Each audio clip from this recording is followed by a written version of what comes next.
Et bonjour les amis du plastique, bienvenue sur la chaîne Alcine French Plamo pour la review du iMock ou le iMock, hein, peu importe selon comment vous le prononcez, si c'est à la française ou à l'anglaise.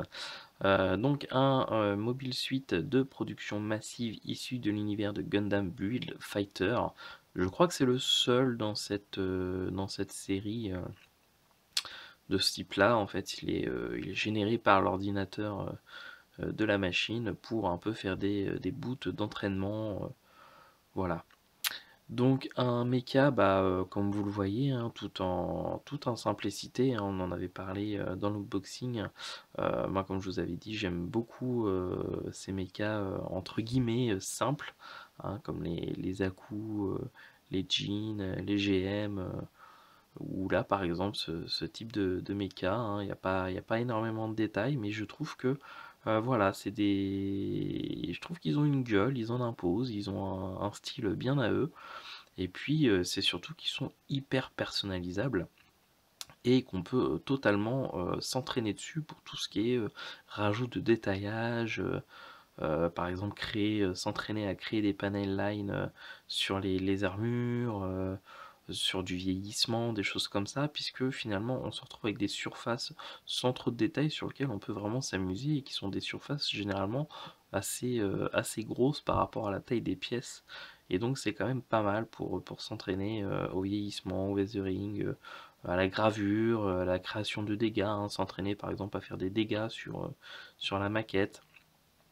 Donc ouais, moi c'est des kits que je trouve très sympas, puis c'est des kits qui sont à tout petit prix, donc c'est toujours tout bénef, hein. Et puis c'est aussi voilà des kits qu'on peut totalement personnaliser, en faire des choses un peu fantaisistes. On peut en acheter deux trois et puis faire des looks, euh, des looks qui ressemblent finalement à nos goûts personnels, hein. Donc c'est vraiment c'est le genre de kit avec lesquels on peut vraiment s'amuser, et qui sont sympas. Voilà. Donc lui, déjà on va arrêter de le faire tourner, hein. Hop. Donc visuellement, écoutez, visuellement, je trouve que moi personnellement, il me fait penser un peu à un gorille. Il est assez large, mais il est un peu court sur pattes. C'est un mélange entre un gorille et un hobbit.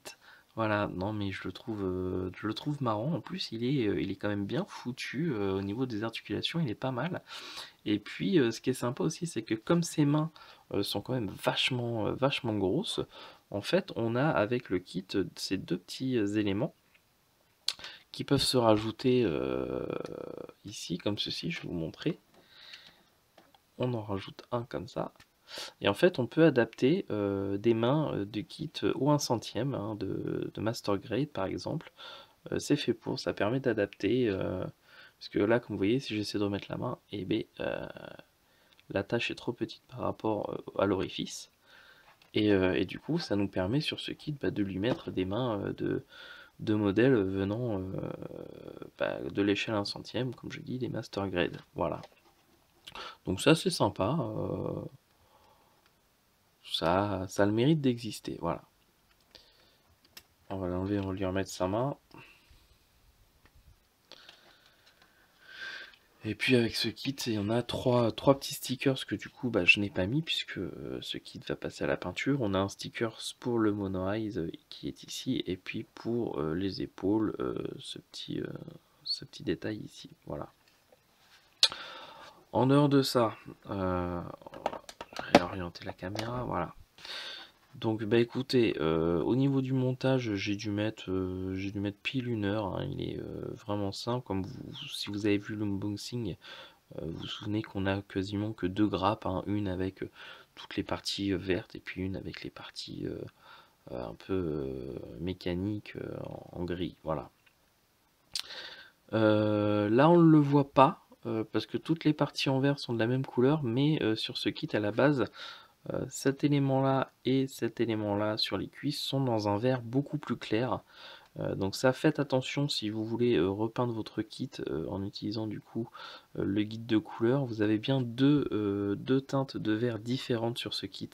On a un vert comme ça, un peu vert foncé, vert autant, et puis on va avoir un vert beaucoup plus clair, un peu plus vert prairie, au niveau des bras, au niveau des cuisses, je crois au niveau sur des éléments du backpack de mémoire, j'ai plus l'image en tête. Je crois que c'est tout. Donc voilà. Au niveau des articulations de ce kit, et ben écoutez, regardez, au niveau de la tête, c'est pas mal, on peut l'orienter. Donc ça, comparé à un kit que j'avais fait il n'y a pas longtemps, c'était je ne sais plus, et qui avait à peu près le même style de tête.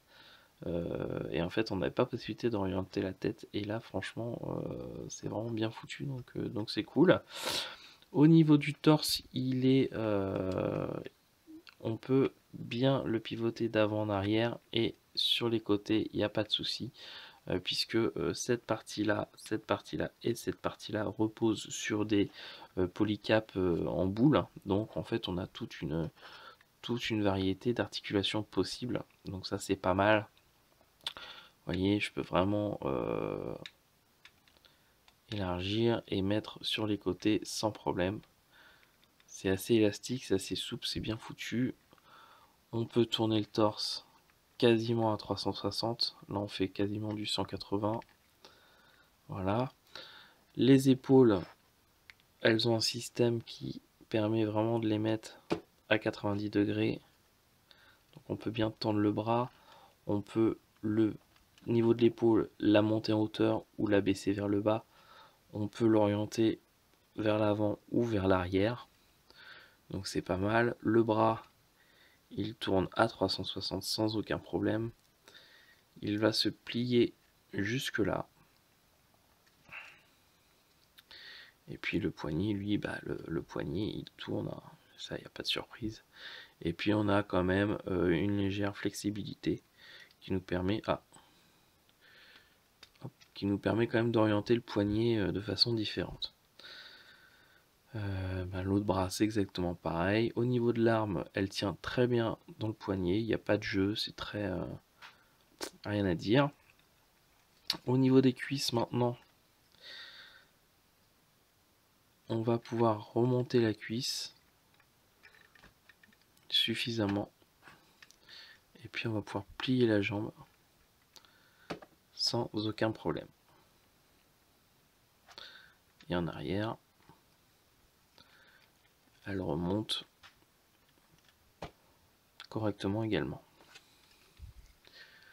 Au niveau du pied, là on a une flexibilité d'avant en arrière, sur les côtés, et puis un petit peu en hauteur aussi, puisque là, je sais pas si vous voyez, on a un système comme ça qui permet de jouer un petit peu avec la hauteur. Donc, écoutez, de bonnes articulations qui permettent de faire pas mal de poses dynamiques en tout cas. On peut lui redonner un petit peu de hauteur ou le recroqueviller un peu sur lui-même. Donc voilà, moi je l'aime bien ce kit, je lui trouve pas de défaut particulier, hein. Après voilà, faut aimer son visuel, hein. Il est basique, simple, sans aucune prétention. C'est sûr que c'est pas l'archétype du héros, hein. Il n'a rien de particulier, hein. C'est vraiment, c'est un soldat de base. Mais voilà, moi j'aime bien. Donc écoutez, ça y est, hein, on a fait le tour de ce kit. Je vois pas ce que je peux vous dire de plus, hein. Je vous ai montré les articulations, je vous dis ce que vous en pensez. Moi je vais passer maintenant tout de suite à la peinture et puis vous montrer le résultat final. Voilà, allez, à tout de suite. Et voilà, donc le modèle peint, verni, remonté. Donc voilà ce que ça donne. Donc vernis en mat et puis peint en respectant le guide des couleurs.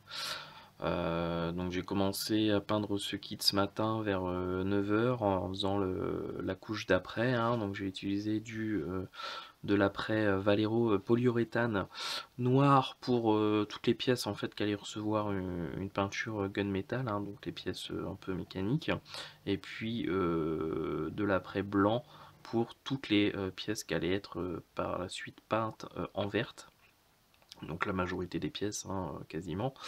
J'ai laissé sécher 20 minutes, une demi-heure. Ensuite, j'ai effectué un petit ombrage avec du noir mat, hein, tout simplement sur les pièces. Ensuite j'ai enchaîné avec la peinture de gunmetal sur les pièces mécaniques. Donc toutes les pièces un peu carbone là, voilà. Une fois que j'ai fini ça, et ben j'ai peint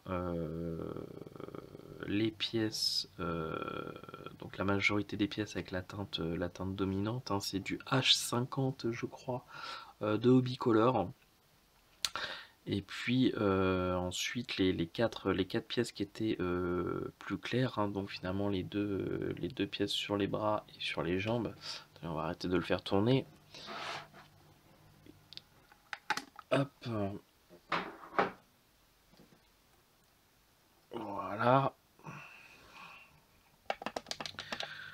Donc je disais les quatre pièces, donc les deux sur les bras ici, et au niveau des jambes ici, qui étaient plus clairs en fait, en suivant le guide des couleurs, c'était donc la peinture principale du kit H50 à 50% avec du H1 qui correspond à du blanc. Voilà, donc finalement on prend juste la teinte de base qu'on éclaircit avec du blanc. Et on obtient du coup là une teinte plus claire pour ces quatre pièces. Voilà. Je sais pas si ça se voit bien à l'écran que ces éléments sont un peu plus clairs. Oui, ça se voit quand même, hein. Voilà.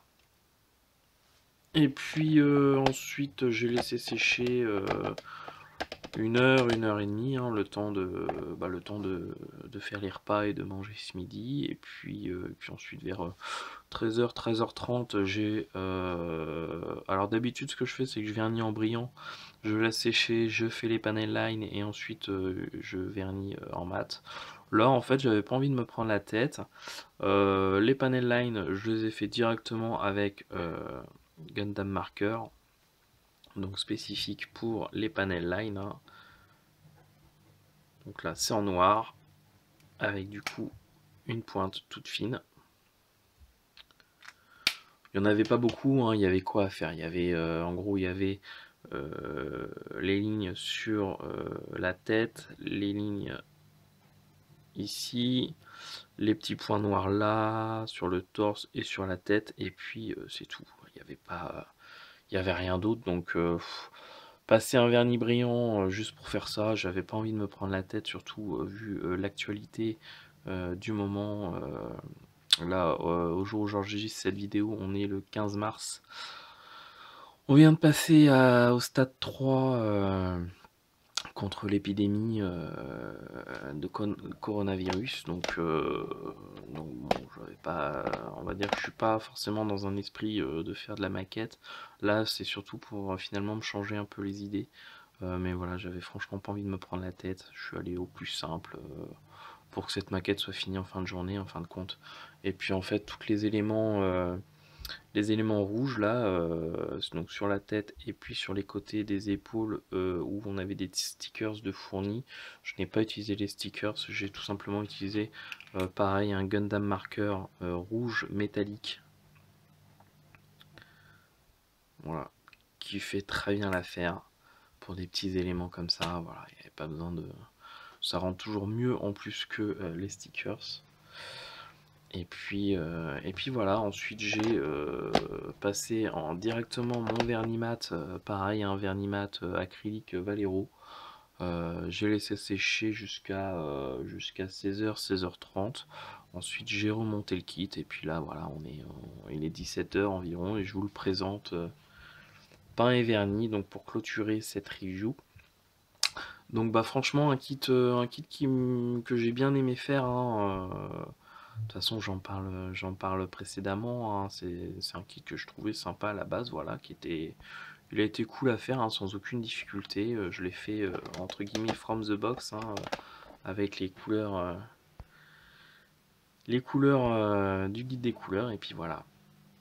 Donc, bah oui, c'est un kit que je recommande, hein. C'est un kit à petit prix en plus, qui fait partie des kits qui sont idéaux pour s'entraîner à la personnalisation ou au rajout de détails ou aux dégâts, bref, voilà. J'espère que cette vidéo vous aura plu, qu'elle vous aura donné un avis sur ce kit, voilà, que j'ai tenté de vous présenter du mieux possible. Et puis moi je vous dis à très bientôt pour une prochaine vidéo. Voilà, prenez soin de vous. Ciao tout le monde.